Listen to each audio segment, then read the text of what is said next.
Zdaleka poznat lan żocianki, mają wybliszczane podkowienki. A ja sahej, wybliszczane podkowienki.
Honzo, nic lepšího mě nenapadlo, ani to nerozbaluji.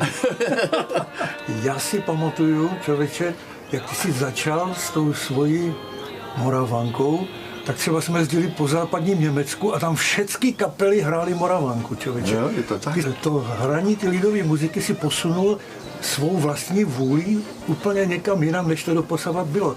Prostě když si pustím rádio a tam slyším nějakou Moravanku, člověče, to má takový odpěch jak nejlepší jazz.